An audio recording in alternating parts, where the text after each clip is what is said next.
ബ്രഹ്മവൈവർത്ത പുരാണത്തിലെ അടുത്ത ശ്ലോകത്തിലേക്ക് നമുക്ക് കടക്കാം. ഇത് ഭഗവാന്റെ അവതാരങ്ങളിലെ ഏറ്റവും ശ്രേഷ്ഠമായ രൂപത്തെയും അവിടുത്തെ തേജസ്സിനെയും കുറിച്ചുള്ളതാണ്.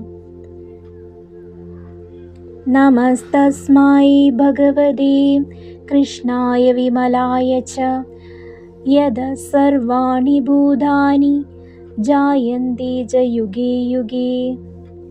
നമസ്തസ്മൈ ഭഗവതേ, ആ ഭഗവാന്, ഐശ്വര്യാദികളാൽ പൂർണ്ണനായവന് എൻ്റെ നമസ്കാരം.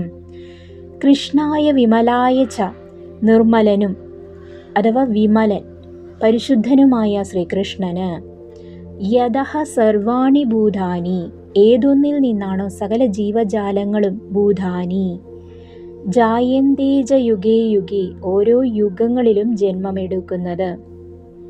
ശ്ലോകത്തിൻ്റെ സാരം: ഓരോ യുഗത്തിലും സകല ജീവജാലങ്ങളും ഏതൊരു പരമാത്മാവിൽ നിന്നാണോ ഉദ്ഭവിക്കുന്നത് ആ നിർമ്മല സ്വരൂപിയായ ശ്രീകൃഷ്ണ ഭഗവാനെ ഞാൻ വന്ദിക്കുന്നു. പ്രത്യേകത: മറ്റ് പുരാണങ്ങൾ പലപ്പോഴും ബ്രഹ്മാവിനെ സൃഷ്ടികർത്താവായി കാണിക്കുമ്പോൾ ബ്രഹ്മവൈവർത്ത പുരാണം ഒരു പടി കൂടി കടന്ന് ബ്രഹ്മാവിനും ആധാരമായ മൂലകാരണം ശ്രീകൃഷ്ണനാണെന്ന് സമർത്ഥിക്കുന്നു. വിമലായ എന്ന വാക്ക് ഭഗവാൻ മായയ്ക്ക് അതീതനാണെന്നും ഭക്തരുടെ പാപങ്ങളെ കഴുകിക്കളയുന്നവനാണെന്നും സൂചിപ്പിക്കുന്നു.